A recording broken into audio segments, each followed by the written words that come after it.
Everybody be cool. You be cool. Somewhere in the middle of nowhere. Low profile. You understand the meaning of the words low profile? Sure. Two of America's most dangerous criminals have taken hostages. What is this? It's called a punch. I'm going to ask you one question, and all I want is a yes or no answer. Do you want to live through this? Yes. Okay, Ramblers, let's get rambling. One night is all that stands between them and freedom. This is my kind of place. But it's going to be one hell of a night. We might be in trouble. We have a bunch of fucking vampires out there trying to get in here and suck our fucking blood. Now, their only chance is to fight back. Oh, yeah!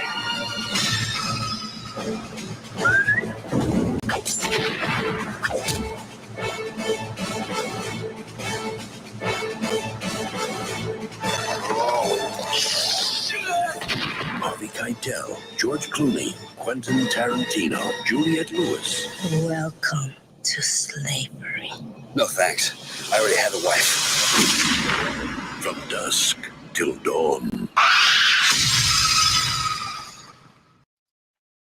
And good afternoon, everybody. Welcome to day 9 of 31 Days of Monsters. I am your host, Graham Nolan. Selma Hayek. That's all we got to say about this movie, right? This is one of those cross-genre films from dusk till dawn. It's a Quentin Tarantino script directed by Robert Rodriguez. The two of those had paired up before on was it Planet not Planet Death, Death Proof, and it's that Grindhouse picture. It was Grindhouse that combined the two. Anyway, it's a cross-genre picture. It starts off as a straight-up crime story. Interesting how the sheriff or the Texas Ranger who's in this movie was in some previous movies of Tarantino's as well, and here he gets killed, even though this one takes place after the fact of the others, of his other appearances. But I like that continuity when you have stuff going on, characters that show up. You see that in Elmore Leonard films too. This is I can't say that I like this movie. It's sort of mean-spirited. The characters who were supposed to be who were supposed to, I guess, follow through, the two brothers. I mean, Quentin Tarantino, I'm not sure he's really acting in this because he's acting out some of his kind of weird ass proclivities in this character. He has a fetish for feet. And I don't think some of the other things that this character does is too far from Quentin Tarantino himself. I guess George Clooney is supposed to be the guy, he's really just a thief. It's his brother that's a psycho and molester. But it's hard to get behind characters like that, particularly towards the end, and how Juliette Lewis would gravitate towards somebody like George Clooney in this film. But having said that, if you're just along for the ride on this thing, it completely is bonkers how they go from a straight up crime drama to when they arrive in Mexico at the titty twister. It completely goes off the rails. Now, I didn't see this in the theater when it came out, so I wonder what, and this is like kind of pre-internet. I wonder what the read was on this. I guess, I'm sure they advertised the vampires and they did it in that trailer. But if you didn't know that, I think it would be a kind of a shocker. Like if you knew Quentin Tarantino primarily from Pulp Fiction or something like that, you'd be like, eh. Although, wait, you know what? I think this movie came out before Pulp Fiction, because I had read that John Travolta was offered the role and he turned it down because he didn't want to play a vampire, and he took the role in Pulp Fiction instead. So I have to check the dates on that. I'll tell you what my favorite scene in this movie is, though. It's really at the very, very end when Juliette Lewis drives off in her mobile home, and the camera starts to pan out from behind the titty twister, and you see all these cars and this giant pit, and that the titty twister is really part of this Mayan or ancient Mexican temple, which sort of adds another layer to it. Because there's a lot of that really cool stuff in Mexico, those ancient civilizations that were so advanced, and I thought that was a really, really neat ending. I was like, whoa, look at that. But it's gory, it's silly in places, like the idea that he's got like a chainsaw that has a wooden stake on it that goes. Who makes these things, Who would make something like that? And it really, to be honest, even if they did make it, not very effective, A longer pike would be much more effective than that thing you have to get up kind of close to. But yeah, I'd give this movie, a solid 6, 7, something like that. 6.5. I'll go 6.5 on this one. It's not one I seek out. Again, because of the mean-spiritedness of it. And sometimes I think Tarantino in his dialogue tries to be too cute for school. Sometimes you just got to say it, But that's my opinion. What the hell do I know? So anyway, good afternoon, everybody. Let's see who's here. We got Leg Kick 1. We got Dan Genovese. Jasper Plan 9 has joined us. Wonderful. He loves it. This film was great. I rewatched earlier this year. It needs a 4K release. Bloody Drake is here. Rob Dog. Rick1662. Cigar Gangster says good morning, everybody. Here on the Steadfast is here. Rob Fellows. Who says, hail at Graham and the Titty Twister team. That's you guys. Huron had some very progressive parents who let him watch it around 12 years old. What an experience. Yeah, I imagine so. Dragon Dancer is here, starring Cheech, and Cheech. That's true. He had 3 roles in this thing. It's interesting. When he plays the border guard, the border crossing guard, his name tag, I believe, says Oscar, and his father was a police officer, a Los Angeles police officer, I think, and his name was Oscar. And so he wore that, as a law enforcement guy, which is kind of cool. James Hunsinger is here. I'm not sure if I called him out yet. Mrs. Stippling is here. I don't see Mr. Stippling. Marcus Kellegrew. He missed yesterday due to work. Well, you knock off work. I mean, who needs work? Come on. JP Roca is here. Snowman. R. Enosh. Is it down already? Now, I can show the trailers. I get away with the trailers. It's when I show complete sequences, like 10 minutes from a movie. But we got all the important stuff in. I was about to shut it off anyway when we got pulled. So, haha. Snowman likes this movie. One hell of a night. I get it. Great cast, says Jasper Plan 9. Rob Fellows with his quote says, "We got crosses all over the place. All you got to do is put two sticks together and you got a cross." He's right, Peter. He's right. Peter Cushing does that all the time. And that was Tom Savini's line. If you didn't know, the guy who plays Sex, was it Sex Maniac? Was his name? The guy with the crotch gun. That's Tom Savini. B movie special effects guy. His claim to fame was doing the first Night of the Living Dead and the Romero sequels as well, and he acts in films too. Got a very lean and mean looking Danny Trejo in this. A lot younger too.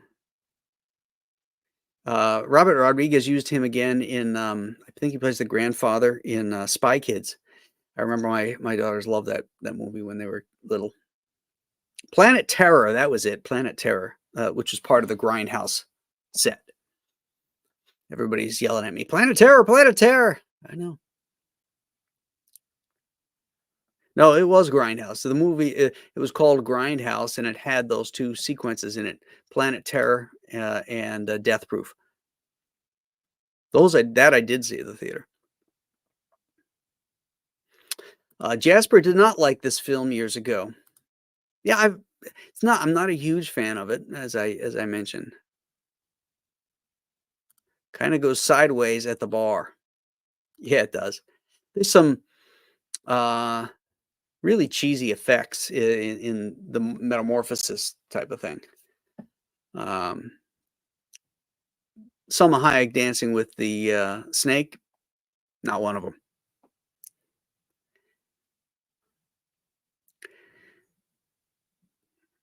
A lot of hails and inter-office chatting going on. Andio Palacio. Tarantino played a very sick individual in the movie, and everyone has a sick brother.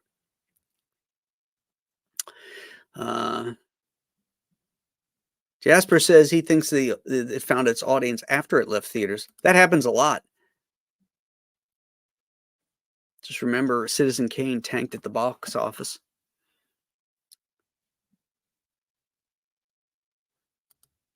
Rob Fellows says, I did manage to escape spoilers when it first came out. Pure exploitation entertainment. Good times. It is that. No two ways about it.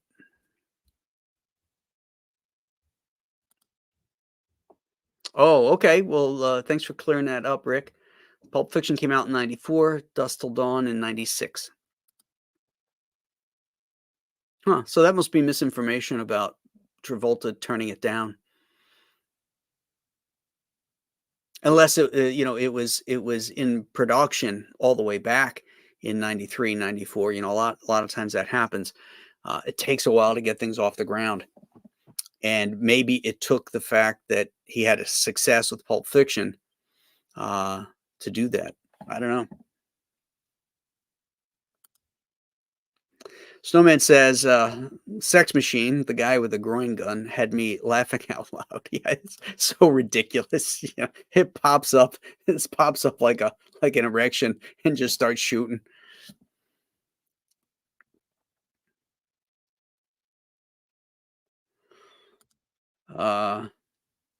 Pity Ma says, didn't Frank Frazetta paint a movie poster for this? Not sure. Yes, yes, I do believe he did. Not one of his greatest posters, but yeah, he did.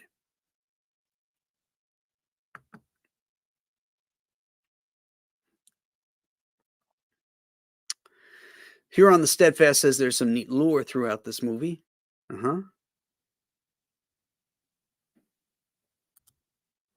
Feels like it leans into the horror comedy of the 90s, like Tremors and Demon Knights. Yeah, once the horror starts, once they get to the titty twister, I would say yes. As we mentioned, it kind of goes off the rails there.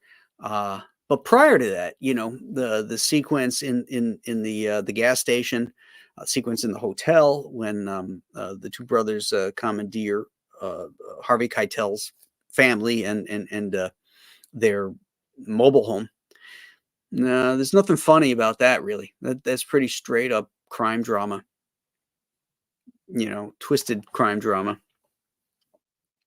What happened to the hostage with the Tarantino character.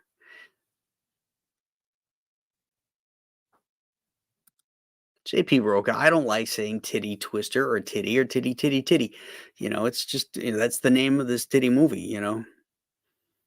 Just big. It's just big bouncy fun. This movie. Let's just put it that way. Titty.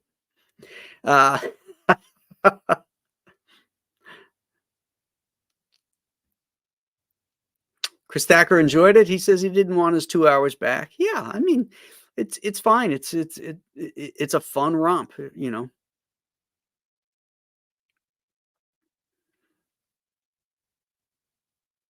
JP Roca says the From Dusk Till Dawn series was good. Oh, I never saw that. Pity Ma says the film is crazy and disturbing. I agree with that.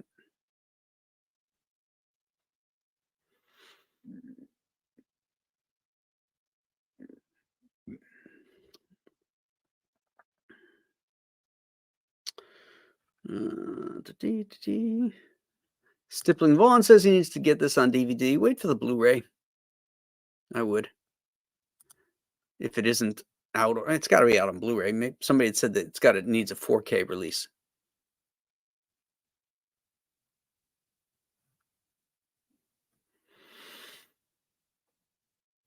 Marcus Kelligru's kids like Spy Kids too. It's a fun little movie. Fun little adventure movie.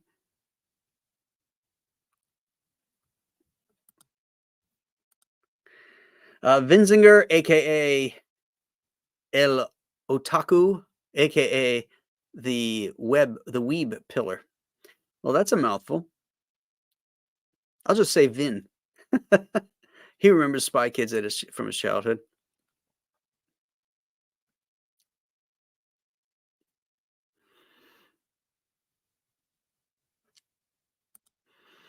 Amazon stated that Selma Hayek did not want the role because of the snake. Tarantino lied, stating Madonna was also offered the part. Hayek had to go to therapy for months to overcome her fear of snakes.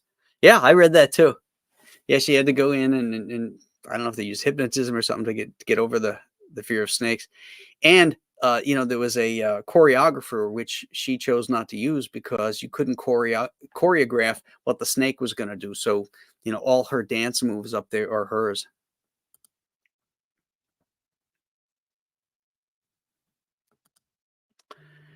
The dick gun is an actual thing. There were real versions of it made because of this movie or existed prior to this movie. That's the question.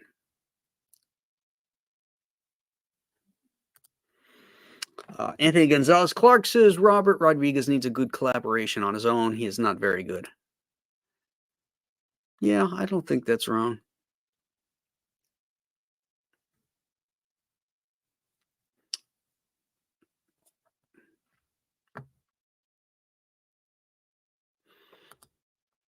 Yeah, Natural Born Killers was Tarantino script.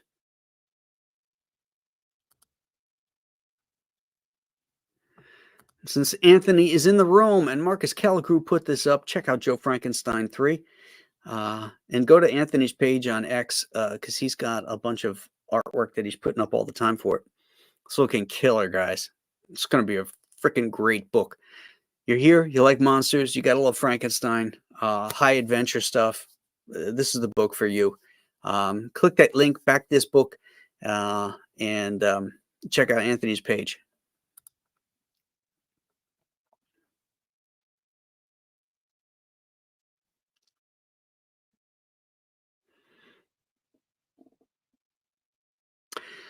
Hyper Kaiju says he was a big fan of this. He had the pleasure of seeing it in theaters recently. Good, corny fun. Oh, it was in theaters recently? That's interesting. I love when they put movies back in the theaters, especially old stuff. I saw some Hitchcocks recently, which were really cool.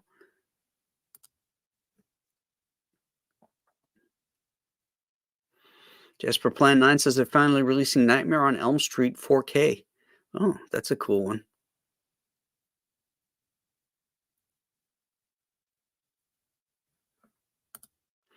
Krabby Patty says, "What's absorbing the recoil of the D gun?" I read where Tom Savini, was asked that question, and he was a Vietnam vet, and what they used to do to show how the M16 had very little kick, they would put the butt of the gun against places like their heads and their crotch and pull the trigger, and show that there's almost no recoil on that weapon, and that's a .223 round. So maybe this thing shoots that same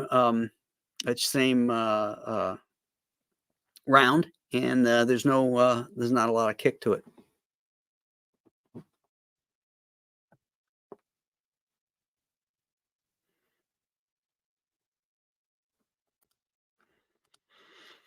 Whose store doesn't sell dick guns? Come on, people. You need a better store.